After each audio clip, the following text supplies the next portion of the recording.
Et si se déplacer en moto permettait d'éviter des morts? Imaginez qu'on interdisait la voiture et que tout le monde se déplaçait en moto. Peut-être que nous pourrions sauver des vies.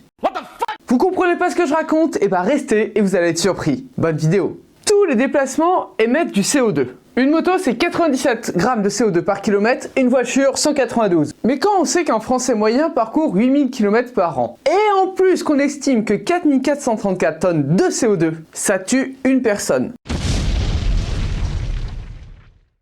Alors imaginez que toute la population française roulait ses 8000 km par an, soit totalement en moto, on aurait environ 12 000 morts dus à la pollution, soit ils pratiquaient cette distance mais totalement en voiture. On aurait environ 23 600 morts dus à la pollution. Mais là vous allez me dire que la moto tue peut-être moins par la pollution, mais bien sûr beaucoup plus par les accidents.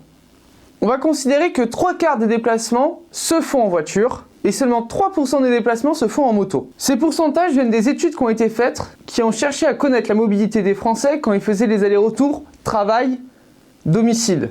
Bref, 3/4 des déplacements se font en voiture, et il y a 1832 morts par an. Inversement, 3% des déplacements se font en moto, et il y a 613 morts par an. Alors si on passait à 77% des déplacements totaux qui se font soit en moto, soit en voiture, mais cette fois-ci totalement en voiture, ou alors totalement en moto, on peut calculer qu'on aurait environ 13 800 morts en plus si tout le monde se déplaçait en moto.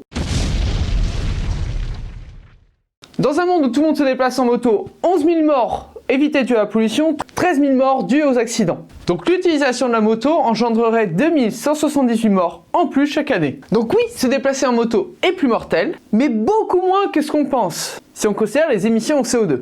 Mais attention, parce que les émissions en CO2 des motos sont très contestées. Surtout si on considère les émissions des deux temps et des petits cylindrés qui émettent beaucoup de particules. Et ces petits cylindrés pollueraient beaucoup plus que les voitures. Je vous mets des liens très intéressants pour en savoir plus. Et voilà, c'était Francis Boyer de Voir Autrement. Dites-moi qu'est-ce que vous en avez pensé de ce raisonnement, qui est, je le constate, très inhabituel, mais qui a pour but de nous faire sortir des sentiers battus, pour justement voir autrement.